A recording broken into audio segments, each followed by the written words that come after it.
Thanks very much for coming to our Atrium today for Michelle Belgiorno's exhibition. First of all, I'd like to acknowledge the traditional owners of the land and pay respect to the elders, past, present, and emerging. This is Michelle's first solo exhibition at our Atrium, and she's working very hard on it for the last 2 years. So finally, we're here to see it. Michelle is a great artist, as you can see in the work. And to talk a little bit about Michelle, we have someone that obviously everybody knows. He's been an Atrium finalist winner, and also recently he's been very active in promoting this new regional gallery at Belgiorno. He's the founder, and he's basically, through his effort, he managed to get funding for it and get everyone engaged in it. So I suggested everyone should go there and have a look at it. So I'd like to introduce to you Ben Kuti. Thank you so much, Simon. I've been growing my hair through lockdown to compete with my 13-year-old daughter, because I was worried that she felt she needed to have long hair to fit in, and I said, well, I'm going to grow my hair, and she looked at me with shock. And it's about 7 years before that I told her my favourite colour was pink, which was the truth. I'm not sure how long I can keep up the hair. And on the drive up, Carly said to me, I'm not sure if you're going for the Michael Hutchins look or the brothel creeper look. Thanks, Carly. She said, I bet you don't say that tonight.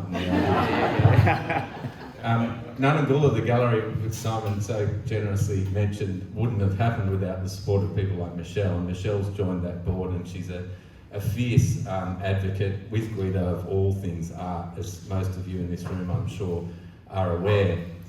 The first time I spent some time with Michelle was judging an art prize, the Dobell Drawing Prize. And often those panels,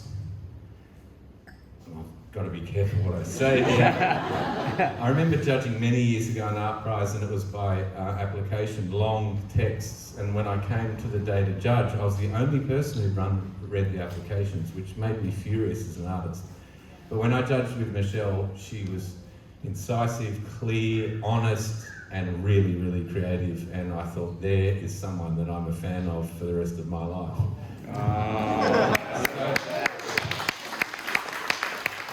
So it was a great honour to come and do this today. And there's other special people here. Mr. Ken Dane, one of my favourite painters in Australia.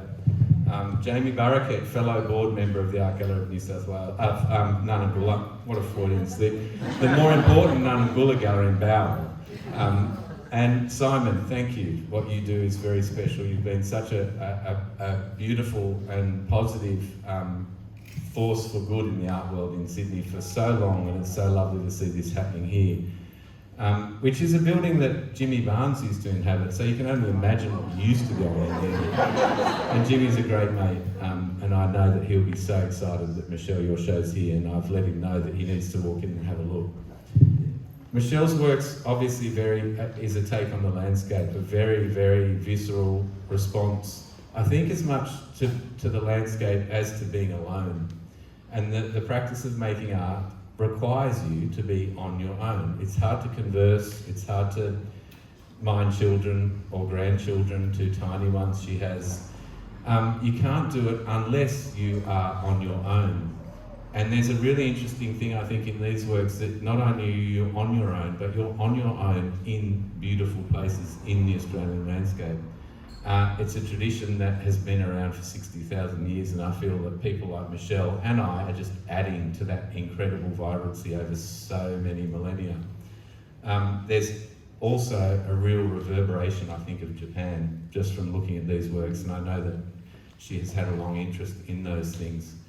It's a real honour to open the show. I'm not going to go on too long. I think you want to hear from the lady herself. But really, Michelle, it's an honour to know you and an honour to open this exhibition. Congratulations. And she's not kissing anyone because of COVID, except I get a kiss. Thank you, Ben. That's right. So Ben is correct. I think one thing that attracts me to Michelle's work is I'm very much into cross-cultural expression in art. And because of her Japanese studies and influence, I really become very engaged with the work that she produced. Even though the Australian landscape, they have this Japanese sort of quality about them. So I'd like you all to welcome Michelle Belgiorno.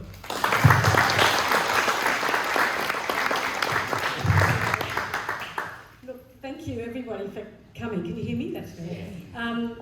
I'm not sure if you're all here for Ben or for me. But thanks, Ben. Great words, and I've really enjoyed working with you too, both when we did that judging and on the Nunagala Gallery, which is really a beautiful transformation of an old dairy farm building in Barrow. And I would welcome you all to come down and enjoy the director, Megan Monty, has done a great job with her curatorship too. So, botany, thanks for coming all the way. It's not the end of the world after all. I was very worried about getting everybody from the North Shore over here, but it's literally 25 minutes from the far end of Mossman. The theme of this show, Shinrin Yoku was the title, which is obviously a Japanese expression, is really about the sustaining power of nature. And during COVID, we had 2 years of lockdown, obviously. I couldn't travel back and forth to Japan as I'd love to do. And I thought it would only last for, maybe a couple of months. And so I thought, I'll just do some landscape. I'd never painted landscape before because I thought I can't compete with all those other Australian landscape artists, 60,000 years. But, 3 months went to 6 months and then 2 years. And so I just sort of dived deeper and deeper. And actually really enjoyed the process. As an artist, I really loved COVID.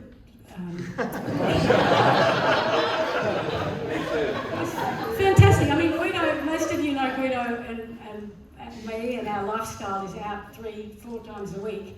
Whereas during COVID, we didn't go anywhere. We were in bed by 10 o'clock, and I could get up at 6 o'clock in the morning and go and do my exercise and then go to the studio and be isolated. And it was fantastic, uninterrupted, creative time. So, but also I did a lot of walking with girlfriends, many of you who are here today, and I could walk one-on-one, and we did some great walks. And during those walks, I observed and fell in love with little details of what I was looking at, and then I would often go and draw on my own in the bush. And what I discovered is that the Australian bush is actually very untidy, very messy, there's a lot of dead stuff everywhere. And but over time you actually start to appreciate the beauty of that, dead wood and the new life that comes out of it. So I think a lot of the paintings actually have that sense that something will grow out of a rocky crevice or a dead tree trunk, and there's life in death, which is quite a nice concept. But to deal with that messiness, I also decided that I would try and appropriate not just the title of the exhibition from Japan, but also some of the aesthetics, to try and minimise what I was looking at and focus on what really interested me. So there are, I live on the rocks, the sandstone, as we all do, but I actually live on rocks at home. We spent a lot of time on our boat, luckily, during COVID, and so looking up at the cliffs, at Pittwater. So sandstone and the beautiful forms of the sandstone really captured my imagination. We had the fires in 2019, and there were a lot of burnt out tree trunks that I would see on my walks, and I just love those forms too. And again, the new life that would grow out of the base of a dead trunk. The angophoras that have got these amazing limbs that grow in all different directions, and will overcome any obstacle, lack of soil, and just sort of grow around rocks and into different crevices. So that's really, I guess, what the essence of the work is. As Ben mentioned, again, coming back to that, it is really a weird thing being an artist, because you love to spend time on your own, in your imagination, in your studio. There are quite a few artists here, and we just love that time to meditate on what's important to us. But then there's this pressure that you have to exhibit the work. You have to show it to the world and share it with others. And that's a terrifying prospect. It's like standing here completely naked, look how terrible my aging body is. But and you know, there's this mad scramble, and you have all these self-doubts. You know, will anybody like it? And will they think that I'm hopeless? And then you have to send out invitations. And you think, oh, they'll think I'm just promoting myself. And so it's a really horrible experience for an artist. Let me tell you. Until it goes on the wall and you can't do anything about it, and then you think, all right, well, fuck it, you know.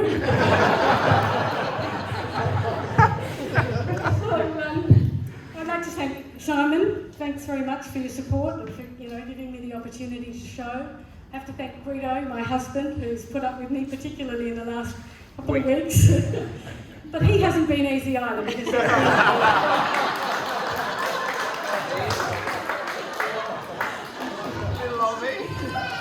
been, oh, there's some beautiful grandchildren. So hopefully now I'll be able to spend a bit more time with you. But thank you, everybody, for coming and sharing the experience, the visual experience and the journey. That's it. Thanks, Michelle.